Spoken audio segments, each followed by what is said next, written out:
So yesterday we learned how to factor and solve an equation.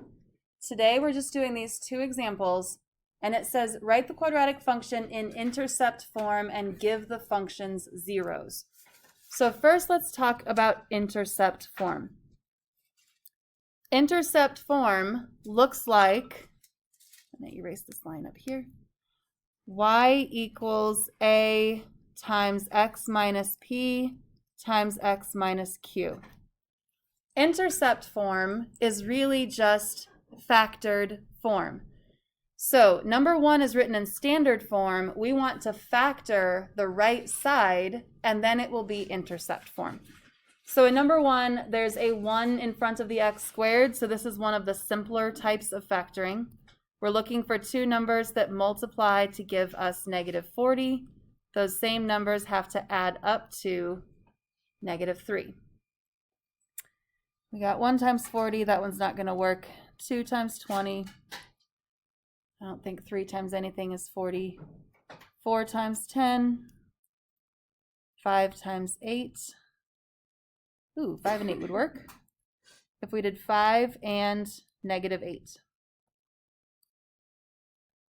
So the factored form is x plus 5, x minus 8. Put the y equals in front of it, and you now have this function written in intercept form. In intercept form, we can clearly see the functions x-intercepts. The function's zeros, that's the same as the x-intercepts. There are a couple of words that are used with quadratic functions that all mean the same thing. X-intercepts, zeros, and solutions. Those three words are used interchangeably. So the function's zeros, that just means when y equals 0, what are the solutions to the function? What are the x-intercepts of the function? So yesterday we learned that we can solve this if we have 0 on one side. So really what they're asking is, if that y was 0, what are the solutions? So what number plus 5 would give us 0? Negative 5. What number minus 8 would give us 0? Positive 8. And you don't even need to write that second step with the 0. Just think about it as, I put it in intercept form, so what are the x-intercepts? They're just asking for the x-intercepts. And I'm going to take a moment and grab my graphing calculator. So if I try to graph x squared minus 3x minus 40, and then actually I'm also going to graph x plus 5, x minus 8. Okay, watch as I hit the graph button, because my graphing calculator graphs things really fast. It's going to graph a blue parabola and then a red parabola. Blue parabola. Do you see how the red parabola is the exact same as the blue parabola? It went right on top of it.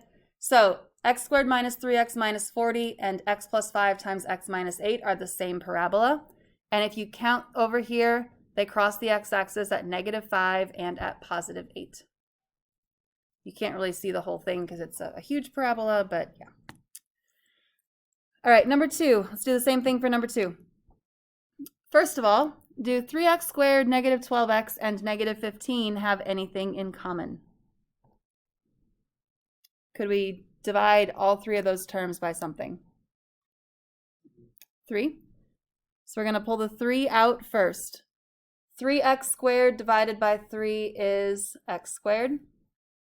Negative 12x divided by 3 is negative 4x. Negative 15 divided by 3 is negative 5.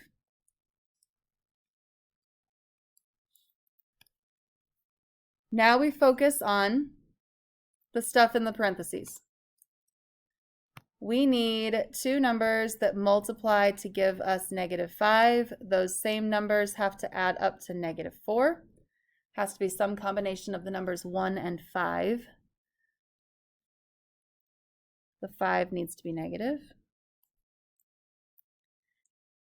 So the factored form is x plus 1, x minus 5. We still have y equals, and we still have a 3 in front. Okay, now if we use the analogy that we used yesterday with like, I've got a blue card, I've got a green card, I'm multiplying them together.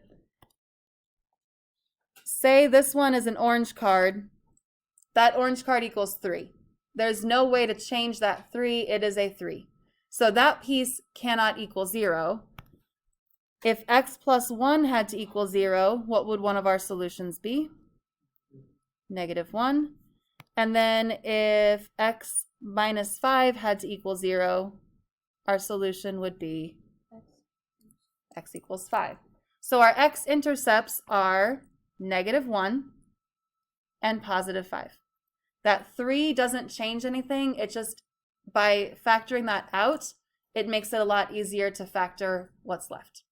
So intercept form is y equals 3 times x plus 1 times x minus 5, and your zeros are -1 and 5. Okay, your assignment today is 3.1 day 4 worksheet. It has a little bit of yesterday and today on it. So it has some factor and solve. It has some change to intercept form and find your zeros. Do you see how really what we did yesterday and what we did today are the same thing? It's just intercept form, you put y equals instead of 0.